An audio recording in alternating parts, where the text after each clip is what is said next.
മുതിർന്ന മാധ്യമപ്രവർത്തകൻ ജോർജ് കള്ളിവേലിൽ കൂടെ നമ്മോടൊപ്പം ചേരുന്നുണ്ട്. ശ്രീ ജോർജ് കള്ളിവേലിൽ നോക്കൂ, അതായത് നമുക്ക് ഈ ദൃശ്യം കാണുമ്പോൾ തന്നെ മനസ്സിലാകുന്നുണ്ട് എത്രത്തോളം വ്യാപ്തിയുള്ളൊരു അപകടമാണ് ഈ ഉത്തരകാശിയിൽ ഉണ്ടായിട്ടുള്ളത് എന്ന്. ഈ മരണസംഖ്യ നിലവിൽ പ്രാഥമികമായി വിവരങ്ങൾ പുറത്തു വരുമ്പോൾ 4 മരണം റിപ്പോർട്ട് ചെയ്തിട്ടുണ്ട് എന്നാണ് മനസ്സിലാക്കുന്നത്. ഇതിന്റെ മരണസംഖ്യ ഇനിയും ഉയരാനുള്ള സാധ്യതയല്ലേ കാണുന്നത്?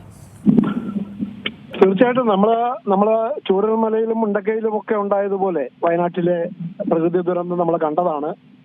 അത് വ്യത്യസ്തമായി ഇവിടെ ഈ നമുക്കറിയാമല്ലോ, ഉത്തരാഖണ്ഡിൽ പലപ്പോഴും ഈ മേഘവിസ്ഫോടനങ്ങൾ, ക്ലൗഡ് ബേസ്റ്റുകൾ ഉണ്ടാകാറുണ്ട്. ഇതിനു മുമ്പും വലിയ തോതിൽ ഉണ്ടായിട്ടുണ്ട്. ഈ ഉത്തരകാശി ഞാനൊക്കെ പോയിട്ടുള്ള സ്ഥലങ്ങളാണിതെല്ലാം. ആ മലകള് മൊത്തത്തിൽ ഈ വരുന്ന അത്ര ഭയാനകമായ ദൃശ്യങ്ങളാണ് നമ്മൾ കാണുന്നത്. തീർച്ചയായിട്ടും ദേശീയ മാധ്യമങ്ങൾ 5 മരണം റിപ്പോർട്ട് ചെയ്യുന്നുണ്ട്. NDTV അടക്കമുള്ളത് 5 മരണവും 60-ലേറെ പേര് കാണാതായിട്ടുണ്ട്. അത് 70 പറയുന്നുണ്ട് ചിലര്.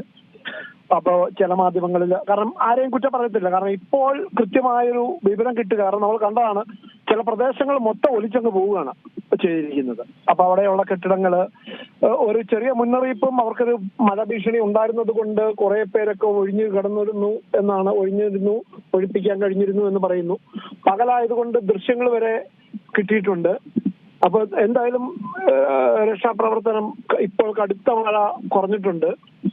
അവിടെ രക്ഷാപ്രവർത്തനം വളരെ സജീവമായിട്ട് ദുരന്ത നിവാരണ സേനകൾ, കേന്ദ്രത്തിന്റെയും സംസ്ഥാനത്തിന്റെയും ഒക്കെ സേനകൾ രംഗത്തുണ്ട്. ഉടൻ തന്നെ കൂടുതൽ എല്ലാ ദേശീയ നേതാക്കളും ഇക്കാര്യത്തില് സഹകരിക്കുന്നുണ്ട് സർക്കാരുമായിട്ട്. നമുക്കറിയാമല്ലോ, നമ്മൾ കേരളം കണ്ട ഏറ്റവും വലിയ ഇത്തരം ദുരന്തങ്ങൾ പലത് കണ്ട ഒരു സംസ്ഥാനത്താണ്. അതുപോലത്തെ കേരളത്തിന്റെ അതേ ഏകദേശം മലയോര മേഖലയുടെ അതേ ഭൂമിശാസ്ത്രപരമായ ഒരു കാഴ്ചപ്പാട്, അല്ല ഒരു ഭൂമിശാസ്ത്രപരമായിട്ടുള്ള രീതികളുള്ള ഒരു സംസ്ഥാനമാണ് ഉത്തരാഖണ്ഡും ഹിമാചൽ പ്രദേശിനേക്കാൾ കൂടുതലായി ഉത്തരാഖണ്ഡിന്റെ മലയോര പ്രദേശങ്ങളാണ് കൂടുതലായി ഇതുപോലെ മഴയും മലയിടിച്ചിലും മേഘവിസ്ഫോടനങ്ങളും ഒക്കെ വളരെ പലപ്പോഴും ഉണ്ടാകാറുള്ളത്. എന്തായാലും രാജ്യത്തെ നടുക്കുന്ന ഒരു ദുരന്തമാണ് ഇത്. കൂടുതൽ വഷളാകാതിരിക്കട്ടെ, അല്ലെങ്കിൽ കൂടുതൽ പേരുടെ മരണത്തിലേക്ക് പോകാതിരിക്കട്ടെ എന്ന് മാത്രം പ്രാർത്ഥിക്കാനേ നമുക്ക് കഴിയൂ. എത്രയും പെട്ടെന്ന് ഇനിയും നമുക്കറിയാം 2 വിസ്ഫോടനങ്ങൾ ഉണ്ടായതായിട്ടാണ് റിപ്പോർട്ടുകൾ. അത് വലിയ മേഘവിസ്ഫോടനങ്ങളാണ്. നമുക്കറിയാം, ലക്ഷക്കണക്കിന് ലിറ്റർ വെള്ളമാണ് വളരെ ശക്തിയോടെ ഒഴുകി താഴോട്ട് പോകുന്നത്. അവിടെ നിൽക്കുന്ന മരങ്ങള്, കെട്ടിടങ്ങള്, ഭൂമിയിലെ കല്ലുകള്, മണലുകള് എല്ലാം, മണ്ണും എല്ലാം കൂട്ടത്തോടെ ഒലിച്ചു വലിയ ശക്തിയോടെ താഴോട്ട് പതിക്കുമ്പോൾ ആ പ്രദേശം മൊത്തം നിലംപരിശാവുകയാണ്. അപ്പൊ അത്തരത്തിൽ വലിയൊരു ദുരന്തം ആണ് ഉത്തരാഖണ്ഡിൽ നേരിട്ടിരിക്കുന്നത്. ഈ ഉത്തരകാശിയില് ഈ ഉണ്ടായിരിക്കുന്ന ഈ ദുരന്തം, അതിന്റെ വ്യാപ്തി അറിയാനായിട്ട് നമുക്ക് കുറച്ചുകൂടെ കാത്തിരിക്കേണ്ടി വരും. കൃത്യമായ മരണസംഖ്യയും കൃത്യമായ വ്യാപ്തിയും അറിയാൻ. എന്തായാലും പകൽ സമയമായതുകൊണ്ടും ഇത് എല്ലാവർക്കും എത്തിപ്പെടാൻ പറ്റുന്ന പല സ്ഥലങ്ങളും ആയതുകൊണ്ടാണ് ഇത്രയൊക്കെ നമുക്ക് കൃത്യമായ വിവരങ്ങൾ കിട്ടിക്കൊണ്ടിരിക്കുന്നത്. അതുകൊണ്ട് കൂടുതൽ വലിയ ദുരന്തം ഉണ്ടായിട്ടില്ല എന്ന് കരുതാം. ഇനിയും വലിയ തോതിലുള്ള മരണങ്ങൾ ഉണ്ടാവില്ല എന്ന് നമ്മൾ പ്രതീക്ഷിക്കാം. എന്തായാലും മരണസംഖ്യ കുറച്ചുകൂടി ഉയരും. എന്തായാലും ഒരു 70 പേരെങ്കിലും കാണാതായിട്ടുണ്ടെന്ന് വേണം ഇപ്പോൾ ഉള്ള റിപ്പോർട്ടുകൾ സൂചിപ്പിക്കുന്നത്. അതുപോലെ തന്നെ ഇനിയിപ്പോൾ ഈ ഒരു രക്ഷാപ്രവർത്തനം, അല്ലെങ്കിൽ നമുക്ക് ആ ദൃശ്യങ്ങളിൽ അതിൻ്റെ ഒരു സൂചനകൾ നമുക്ക് മനസ്സിലാകുന്നുണ്ട്. കാരണം ഒരു പ്രദേശമാകെ ഏറെക്കുറെ ഒലിച്ചുപോയ ഒരു സാഹചര്യമാണ്. അപ്പോൾ ഈ രക്ഷാപ്രവർത്തനത്തിന് ഇനി എത്ര ദിവസം എടുത്തേക്കാമെന്ന് നമുക്ക് പറയാൻ സാധിക്കാത്തൊരു സാഹചര്യമാണുള്ളത്.